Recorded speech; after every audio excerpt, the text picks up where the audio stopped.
dice hate me. Yeah. You've seen it. You've seen it like many times. So like, oh, the next new one in the Dune universe, Dune Arrakis Dawn of the Fremen. What we think of it, how does it play? Stay tuned. Hi everyone, it's Stella from Meeple University, and today I'm actually joined by my special guest, my friend Henry. Hey Stella. So Henry is from Han Solo. Han Solo, usually you do a lot of solo playthrough, but now you are branching out. Yeah, I'm digging into the review side of things. It is. I've got a particular love for these area control games, and I thought I'd come on and help Stella review Dune Arrakis. Thank you so much for that, Hen. So we do bring in guests sometimes with, Luke, our friend, is the expert of social deduction. He's played like thousands of social deduction game. I usually bring him in, which you'll probably see soon again.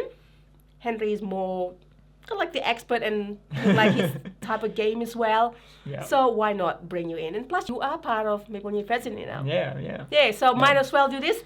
So this is Dune Arrakis. This is the newest one by Gale Force 9, who brought up most of other Dune games. And going to talk about the overview of the game before our thoughts.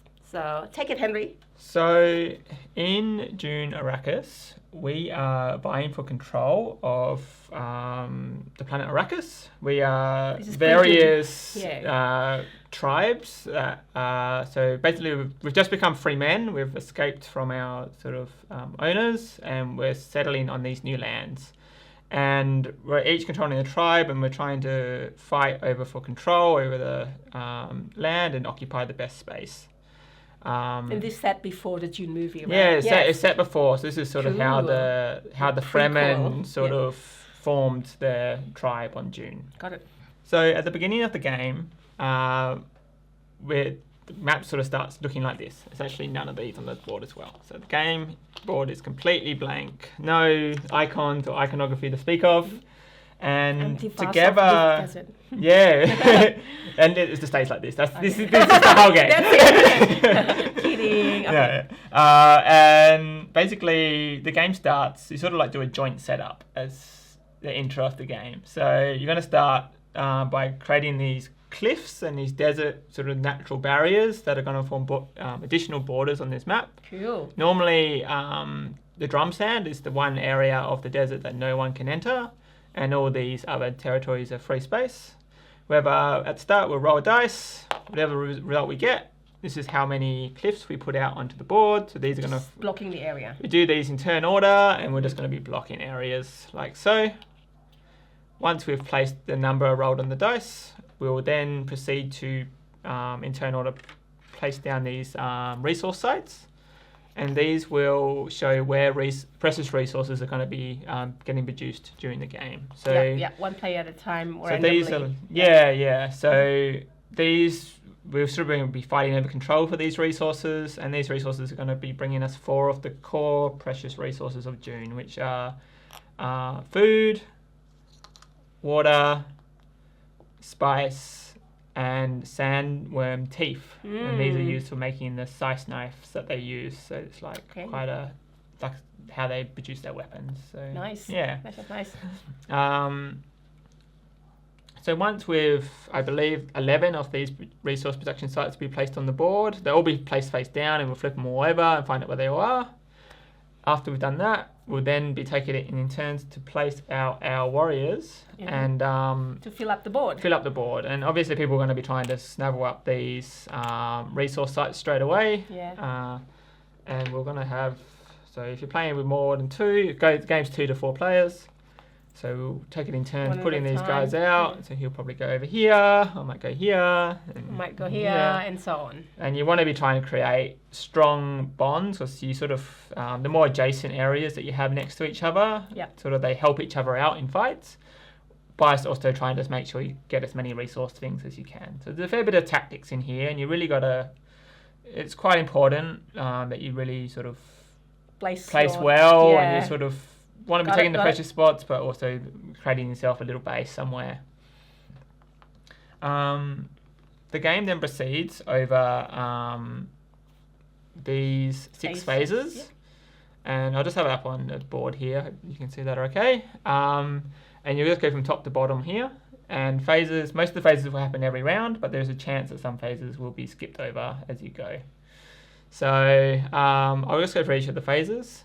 I should explain first that the objective of the game is when you gather these resources, so these production sites will be gathering these resources out here, you'll need to create a pile of the 4 different resources in one territory.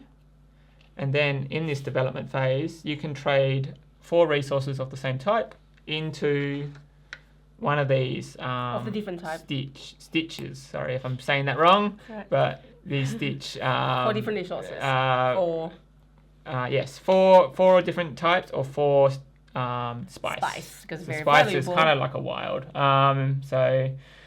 And if you manage to do that, you can create one of these in your development phase, and a player needs to control 3 of these in order to win the game at the end of the action phase. Yep, could be like here, and you have to defend. And you have to defend them once you make them. So you might not have to make any of them during the game if you just keep stealing them off other people. So this is what we're trying to get. You can also team up. So if you were to team up with another player, then you'd need to control a total of 5 of these. Okay. And like these 2 numbers, versus 2. Yeah, you can have like a 2 versus 2 or 2v1 even if all players agree to that. Henry versus the world. If someone's doing too well, then you can just gang up on them. Yeah. You'll be okay. You're really good at this sort of thing. So okay. I'll just explain. So development phase is how we make these. It's also how we make weapons, which are look like this here, and steel suits, which is sort of what the Fremen of Dune need to recycle their water and survive out in the deserts. And these are sandworm teeth knives, and they're like caves where they can live, like support themselves and that kind of thing. So like little camps. So these are the 3 main things that you'll be developing. Most of them help you with moving around resources and combat, which is the core of the game. Then we'll move into a production phase. This is where all these resource places will potentially generate the resources that they've got. There is a dice that will be rolled each phase, and that will determine exactly which resources are produced. And it's also a chance to gain yourself a sandworm companion. However, you do have to put out your thumper token, which looks like this one. You got it there? Yep. Yep. So it looks like this, and you'll have to set it to one of these 2 sides before you roll the dice. And this, if you're successful and you pick the right side, you'll add another sandworm to your faction. Otherwise, you just upgrade. You might think sandworms probably sound like a bad thing, but these Fremen are actually using them to ride around on and riding them into combat. So they've sort of trained the sandworms to be on their side. Yeah, it sounds really cool. Yeah. As long as they don't dig into the sand and then disappear or eat you. I'm sure they've considered all that. They're experts, Stella. Yeah, they're experts. That's right. If you do fail to get this, you can actually upgrade. So there is like a constellation where you can upgrade the sandworm to its stronger side as well. So if you don't get to produce one, so there is like a sort of fallback there. Yep. Next, you'll have a chance to trade with your fellow tribes. With the trade, it doesn't work exactly how you might think with most games, where you can sort of trade whatever for whatever. Everything in this game is sort of pretty precise. So in the trade action, you can trade exactly 1 resource for 1 other resource with 1 other player.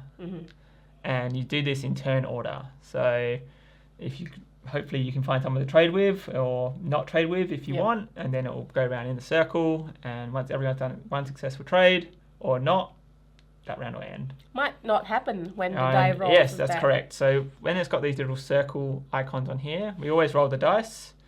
And these are various things. Sometimes the lead player will get to decide if the phase happens. Sometimes the phase doesn't happen at all. Sometimes you have a vote between all the players to see if the phase occurs. There's a lot of negotiation in this game, and you'll definitely see that when it comes to the attacking action as well. Yes. next phase is shipment, and which again we roll the dice and various things can happen. But with shipment, it's just how you can sort of transport your goods around the map. So once you have some goods out here, and let's say you have a steel suit out here. Where's the worm? Oh yeah, we can get a Let's worm get on the the worm. map. Yeah, mighty worm. Now let's just put a few more people out. Let's do that. And this is double-sided. Yeah, they got male and female sides. Yeah, it's cool. And they all represent like a clan of these people in these locations. So let's say I want to get these 2 resources out from this zone, and maybe we want to get them over to here. You can choose one of your... so you don't actually move your troops in your clans in these games. They always stay still, but you move around your like assets. So you got your worms and your steel suits and your knives. So if you wanted to get these 2 resources to here, you could pick them up with this and move them all together like that. Or this guy can even come as well. So you can move one to another. This is how many spaces you can move. And you can potentially move through opposing clans' territories. However, there's something called debt in this game, which are represented by these little coins, like this. And I would need to have 1 water debt of that clan in order to go through there. So I would give this back to him. It's like if you destroy them in battle or anything like that, you get it. Yeah, so water debt's like you owe that clan something. And if I go and kill your clansman, you sort of... you created a debt with that clan of some water, the water of their people. So now that he's killed me in the past and he's given me one of his debts, I'm using that debt now to pass my resources through his territory. Yes. You can also trade debts in the trade phase for resources as well with each other if you want. It's stated in here. Yep. And if you have so many debts, you can trade them in for resources too, So shipments basically maneuver in resources because you've got to get them all into the same territory in order to create these various items, especially the victory condition stitch. Basically, you're trying to gather all the resources on your area. So in development phase, then you can turn them into something nice. Yeah. Actions, really where the bulk of the decision making is going to be taking place. Actions involve you either drawing from the scavenger deck, which is this one here. Kind of like and it's sort of you just gain a random useful thing for your clan, or you can steal a resource from someone, or you might get a special item from this pile here. Or change the die roll result. Change the die roll, yeah. They're just like little asset things, and you can use these. These are tradable as well, often. So on your first action, you can either take one of these cards, or you can attack a territory. And on your second action, you can either make another shipment action, or you can attack a territory. So you get 2 actions every turn. So let's say I wanted to attack here. So let's just explain attacking, because this is the bulk of the game. So if I wanted to attack here, there's no dice rolling in combat, so it's very deterministic. So I would pick which territories I'm attacking from. I'm just going to move this over here for the sake of this example, and pick a territory that I'm attacking into. So these 2 are going to attack into here. The defender gets to attack all the adjacent defensive zones that they have units in. So let's just, for the sake of example, surround it like this. So this defense would have 1, 2, 3, 4 defense in the deep wastes, and I initially would have 1, 2, 3 attack. So these dark black circles are attack, and I count all of my adjacent areas. So at the moment, my 3 attack is not going to defeat their 4 defense. Whoever red needs to decide if he wants to side with the attacker or the defender. If he decides with the defender, obviously the defender's definitely going to win in that regard. If he decides with the attacker will win because it's going to bring it up to 5. So they get the decisive in this case. So we can't actually bribe him. We can't give him resources. He just promises, really. Or, next trade faction, I'll definitely trade with you. Or, but I can't physically give them anything. Yep. So there's no negotiation in that sense in this game where you're freely trading assets between each other. But there is like, oh, I owe you one kind of trading, or like, oh, you did me a favor there, so later on I'll return the favor when you go to attack them. I'll support you in that battle, that kind of thing. And obviously with those type of trades, there's also backstabbing. Of course. So what you expect? What else you expect, right? So this one as well, you can still bring it back. So I like for this game, I recommend sort of almost role playing it a bit as the tribes. So the tribes are kind of generic named, green tribe, gold tribe. I think bring them to life a bit. Yeah. Try and hold up your promises, or try and be that sneaky, backstabby, horrible person. Try to bring some life into this because it is good. It is that type of game. Yeah. One more thing the attacker can do, which before this person decides if they're going to support them or not, is they can bring one outside asset into the fight. So if it's not adjacent, it can come across, bring in anything else in its territory. So it might have a knife sitting here as well. And they can bring this over into this territory to join the fight. And this would add this much strength to that combat. Excellent. And that's the bulk of the game. There's also the council phase where players take a moment to reflect on the board state, discuss, and something pretty unusual for these type of games is they can sort of decide whatever they want and make it a rule if they want. So as long as everyone in the game agrees, you can change how many victory points are needed for victory. For example, it's if you want to, if two players want to have an alliance, everyone has to agree to that, but they can do it. The one player might say, okay, you guys can be an alliance, but you have to have 7 places to win.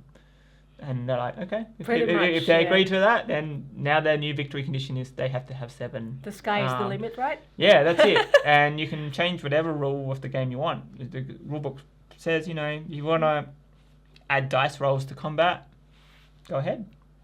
Every combat now involves a dice roll. You can do that. You can make it first to 1 victory point if you want. If you want to have a really, really quick game. All right. And you can actually make these decisions prior to the game starting. So the rulebook recommends, if you're playing with 4, you can set up as a 2v2 game, so you both have an alliance each, and there are rules for alliances in the rulebook in regards to passing through each other's territories and doing that kind of thing. And so it's really interesting. I think it works best at 4. I think so. With the boards being crowded and not having one side for you, one side for me type of thing. Yes, and there's no scale down in here. There's no blocking out. There's more room for negotiation at even higher than 3. At 4, it really is that sweeter spot where there's a few more influences going on. Sort of 2v1 coming up all the time, because if one person feels like they're sort of missing out, then no sort of rule changes are going to happen because everyone has to agree. Yes, indeed. So it is. By the way, we've moved into the review part. Yes. So that's basically how. Thank you for explaining that, That's Henry. Okay. And it's an interesting game. So it's very when you hear the rules, it's really what? But then when you play it, it's like maybe when you do it like the negotiation, backstabbing, or I like how unique it is. I think the combat's interesting the way that there's no dice rolling initially, and you can just... You're kind of making use of these map spots with the various surrounds. You've really got to think about how many spots you can get before attacking sort of a major settlement that someone might be having a large amount of defense. And also because all your defense covers adjacent places, you want to be placing your high value sort of resources in areas that are in the middle of your areas, so they defend as many of your spots as possible. Just keep carrying your resources around. Yeah, but you also need them. To carry your resources around. So if you're just sitting there doing nothing, then you're not actually doing all the other stuff of the game. So there's a nice balance between that. It's a bit like Scythe, you have to carry your things around as well. Yeah, a little bit. You play Scythe as well. I've played Scythe, It gets into the crunchiness of it straight away with this one, I guess. So it's straight away, yes. Everyone's all the spots on the boards are taken right up from the get-go. So when we're putting out our people, we put a cover to the whole map's covered. And you basically just say, you have to attack basically on the first turn. Like you want to attack. You want to attack as much as possible, and it's very encouraged. And it's quite often it's just like, well, I've got 2 strength, you've got 1, so attack happens. That's it. You actually gain resources from attacking. So if you were to remove one of the troops, you gain a water based on what water that person had on them, and that person gains a water debt from you, so they can sort of trade for your areas or stop. You can actually use water depth to stop attacks from that player as well. Indeed, it is because there's no dice roll in combat, means that it could lead to AP as well when you strategize. It leads again. It leans on the number of players helps with that because there's more randomness based on the number of people influencing the fight. So if there's only 2 players in a fight, then you sort of immediately know who's won and who's lost. You can count it up, work it out. But as soon as there's someone else on that border who might decide the tie, then it's correct. Like, well, this person it adds a lot of discussion prior to the fight, and like, are you actually going to help me? Okay, I believe you, and I think it's definitely it's good. I would say that this game is for 3 to 4 players. Yeah, I don't think it works at 2. It's 2, but it might be, but it's a different type of game. It's very different. Yeah, it's like, but best at 3 and 4. Yes, I think. Yeah, you miss out on quite a bit of the juiciness of the rules with the out 2. There is a nice little battle between 2 sides, but it's a bit stalematey at times, and it can be it can snowball if someone gets ahead or gets a good win somewhere and steals the other person's items. Then you can almost you can decide on the council phase. There's nothing you're allowed to do. It's like, oh, this person's going to win, so and let's pack it up. In one of our games, it's actually 2-player games. It's a draw as well. It was a bit of a stalemate where everyone had too many good defensive spots. I was like, I'm not moving. I'm just in that little corner here with good defense. Like, whoever struck first was going to lose. So probably. So like, that's it, draw. Yeah. And I think that I gotta admit though that the council phase where you negotiate of the game rules, that still feel very different. Like you would think that is that because they want the game to evolve, or they just worried that it's very unique. So I'm not sure about that. I'm not sure if it entirely works because it requires a complete consensus from the whole table. And if I was winning ahead in the game, or if I felt that I was ahead in the game, I probably don't want to change many rules, and especially don't want to let the other 2 players align against me. So unless they can really offer me something, like they can lower how many I need to win or something, it makes it easier for me to win, I'm not going to agree to that particular rule change. If I'm in that mindset though. I think there's 2 ways you can approach the game, where it's like very much I want to win 100%, do whatever it takes, or it's like, well, ruin it for I'm sort of ahead in this game, so let's throw a curveball in this game and make it keep the game fun, keep the game going, keep the game fun, and the game sort of allows for either sort of eventuation, like just you guys can line up, but you need 6 to win, and I'll allow it, but it's true. It's true. It's kind of like that. So there's like plus and minus in that way, and with the dice roll, that's really okay. Let's just like do battle with dice roll. I kind of like the idea of that rule. I haven't tried it, but I like the idea of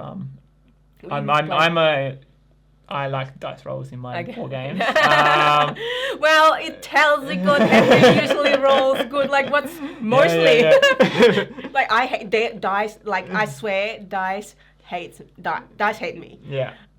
You've seen it like many times. So like, die roll.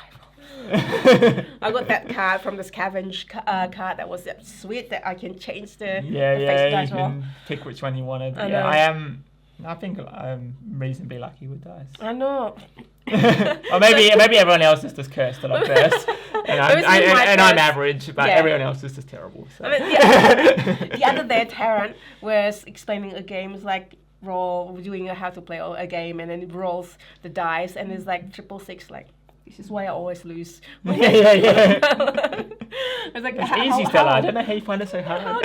You didn't even have to try. Well, you tell me, audience, anyone, please tell me, how do I get more lucky in dice? I did. I like look. Okay. Here we are. Like Oh, 6. Yeah, but that's like this 8. Stella. 4. So this is like 3. I bet you won't roll a 1. Yeah. see, it's 3 to... Yeah. So, no, I bet... No, wait. I need a low number. See? I need a high number. Oh, my God. It's 1. Anyway, someone says like do that. Trust me. Trust me. But yeah, so you can like have a group of people playing the game, and then okay, next time let's change the rules to this, which we did as well, and then that can be used as that. But I swear, the first time I heard about the rules, I found it really strange. Or maybe because it's unusual and unique. Yeah, when I was reading through the rulebook, I was just like, oh, this is really, really different. And I kind of like the idea of games not just following a set. Strict, generic, like this is the safe option. I like that this game's gone, well, you know, let's give this, just throw this in there. And, or is it too long? It's a negotiation. Yeah, if it's going too long, if there's a stalemate across the board, then you guys can work out a way to resolve that, or a way to make it fun. You know, that's a good part of it. Yeah. So I think it's got that. I think it can have really funny moments where the whole table agrees to something maybe ridiculous just to get out of this situation that the tables found themselves in. Okay. Yeah. It is, So that is that sort of game. It's not like it's serious, but you know, don't take it too seriously. Yeah, I think that's right. How it's meant to be played. Yeah, if you take it too seriously, then you're going to start getting hurt by people backstabbing you and get, you know, holding too many grudges and that kind of thing. I think you just got to go in there expecting. I think I like to role play, so I like just go in there, play a character, be the trusting alliance who trust everyone, or play the person who pretends to trust everyone but really has horrible plans for their close friends. Do not trust them. Well, this is why I'm doing this review with you, because this is I feel like this is more your type of game. I'm more omni gamer. I can deal with the negotiation with that. I think more than Tarrant. Yeah. Tarrant is a little bit more like just strict rules. Follow the rules. Follow the rules. Yeah. Very, very proper. So, have you played anything like this? Have anyone at home played anything like this? Have you played the other Dune series? Now, Dune Imperium is very different. That's by a different company, and that is more Euro game than... Yeah. It's deck builder, worker placement, which is it's a great game. I recommend it if you haven't tried it already. Yeah. And it's also another Dune War game, which I've only played once. But that's based on a very old design. Yeah, I played that. We had a review as well for that one. It's very streamed down, quick war game. Was that the recent release one? Yeah. Okay, I haven't tried. So there's 2 versions of that. So there's one that is very old design. It's very complicated, and there's a streamlined version of that. I see. I know what you mean. Yeah. Okay. Yeah. See, Henry has played more than us. So let us know what you think. If you have anything else, by the way, sorry. No, I think that's all. I'll just say, it does compete with that other Dune game, and I guess if you're looking for something with asymmetric factions and very, very Crescent Moon, which is one that we played on here on Dice Tower. Yes, that's right.